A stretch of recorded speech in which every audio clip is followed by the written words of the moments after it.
মাল ব্লকের নিউ গ্লাঙ্গো চা বাগানে কেবল লাইনে মহিলা বুথ লেভেল অফিসারের রহস্য মৃত্যুকে ঘিরে তুমুল উত্তেজনা। মৃতা বিএলের নাম শান্তিমণি এক্কা, বয়স 48। পেশায় তিনি ছিলেন আইসিডিএস কর্মী। সম্প্রতি এসআইআর সমীক্ষার কাজে নিযুক্ত হয়েছিলেন শান্তিমণি। পরিবার সূত্রে জানা গিয়েছে তারপর থেকেই তিনি ছিলেন বেশ অবসাদগ্রস্ত। এসআইআর ফর্ম ফিল আপের চাপে বেশ অস্বস্তিতে ছিলেন তিনি। বুধবার ভোরে নিজের বাড়ির উঠোনে ঝুলন্ত অবস্থায় উদ্ধার হয় দেহ। সম্প্রতি তিনি এই বিষয়টি মাল ব্লকের জয়েন্ট বিডিওকে জানিয়ে এই দায়িত্ব থেকে অব্যাহতি চেয়েছিলেন শান্তিমণি। লিখিতভাবে তিনি এরপর থেকেই ইস্তফা দেওয়ার সিদ্ধান্ত নিয়েছিলেন, কিন্তু পরিবারের দাবি এই ইস্তফাপত্র গ্রহণ করেনি জয়েন্ট বিডিও। মৃতার স্বামী সুখু এক্কার অভিযোগ, সমীক্ষার কাজের চাপ সামলাতে না পেরেই আত্মঘাতী হয়েছেন স্ত্রী। সকাল 10টায় বাড়ি থেকে বের হয়ে রাত 8টায় বাড়ি ফিরতেন এই মহিলা বিএলও। বাড়িতে এসেও বিশ্রাম পেতেন না তিনি। বাড়িতেও ভিড় জমত ফর্ম পূরণের জন্য। যদি এসআইআর তথ্য সঠিক হলে তবে এই ঘটনা রাজ্যে প্রথম বলে ধারণা অনেকের। মাল থানার পুলিশ দেহ উদ্ধার করে মাল সুপার স্পেশালিটি হাসপাতালে নিয়ে গেলে কর্তব্যরত চিকিৎসক মহিলাকে মৃত ঘোষণা করে। পুলিশ ঘটনার তদন্ত শুরু করেছে। পুলিশের অনুমান কাজের অবসাদ ছাড়াও অন্য মৃত্যুর কারণ অন্য কিছু হতে পারে। ঘরের যে গার্জেনের সঙ্গে আমাদের কথা হয়েছে, পরিবারে কেমনি কোনো এরকম সমস্যা ছিল। সুখী পরিবার ছিল, একটা ছেলে একটা মেয়ে আছে। মেয়ে তো বিয়ে হয়ে গেছে, ছেলে আছে। সুতরাং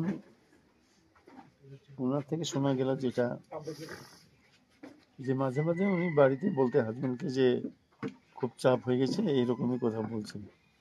তো যেটা আমরা সন্দেহ করছি, যেটা খুব কাজের চাপ অনেক, যে এসআইআর হওয়ার পর থেকে তাদের যেভাবে কাজ, তার মধ্যে তারা হিন্দি ভাষী ছিল।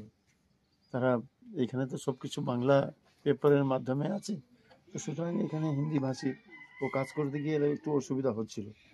তো সুতরাং ওনারা বলছিল এটা নিয়ে। তো এটা দেখা যাচ্ছে যে এটা ওনারা যেভাবে বলছে যে এই কাজের চাপে কিন্তু আজকে উনি सुसाइड करेছে। सुखोई का क्या हुआ था? वो बीएलओ का काम कर रहा था। एनएस में क्या बोलता है, वो फॉर्म भरने गया था। वो जो दूसरा गांव में गया था, वहाँ से सुबह 11 बजे निकला था, शाम को 7:30 बजे आया। यहाँ भी हाथ पैर धोया नहीं, पूरा आदमी भीड़ हो गया। वो सब का गलती देख के उसका तो और मन में टेंशन हो गया। क्या वो बोल रहा था पहले भी इतना काम बीएलओ का काम का हेडेक हो जा रहा है, हम बहुत मुश्किल लग रहा है, रीजन दे देगा बोल रहा था। रीजन भी देने गया था जो जॉइंट वीडियो के पास। वो बीएलओ का तेरा नाम है, दूसरा आदमी कर नहीं सकता है बोल रहा है। और मोबाइल से दिन भर क्या अपलोड ना क्या करना पड़ता है, वो एक आदमी का 10 मिनट आधा घंटा ऐसे लग जाता है। मतलब वो फॉर्म की गलती किया था। आपका वो फॉर्म में एंट्री करने में भी दिक्कत हो रहा था। अच्छा, वो क्या काम करता था? मतलब वो क्या आईसीडीएस वर्कर था। कौन सा, मतलब उनका नाम क्या है? शांतिमणि का। और आप उनके कौन? सुखोई का হাজবেন্ড। ঘটনা ঘটেছে, সেটা অত্যন্ত দুঃখজনক ঘটনা। কোনো মৃত্যুই হচ্ছে কাম্য নয়, প্রত্যেকটা মৃত্যুই হচ্ছে দুঃখজনক। কিন্তু আমরা যেটা শুনতে পেলাম যে মানে উনি বিএলওর কাজটা উনি করতে পারছিলেন না এবং উনি চাপ নিতে পারছিলেন না, যার জন্য উনি ভিডিওর কাছে বারবার করে দরবার করেছিলেন যে ওনাকে এই কাজের থেকে অব্যাহতি দেওয়া হোক। কিন্তু ভিডিও ওনাকে এই কাজের থেকে অব্যাহতি দেয়নি। আর পাশাপাশি হচ্ছে যে মৃত্যু হয়েছে সেটা অত্যন্ত দুঃখজনক, কিন্তু পুলিশ প্রশাসনের উচিত যে মৃত্যুর সঠিক কারণ সঠিকভাবে তদন্ত করে জনসমক্ষে আনুক, এটাই আমরা বলতে চাই।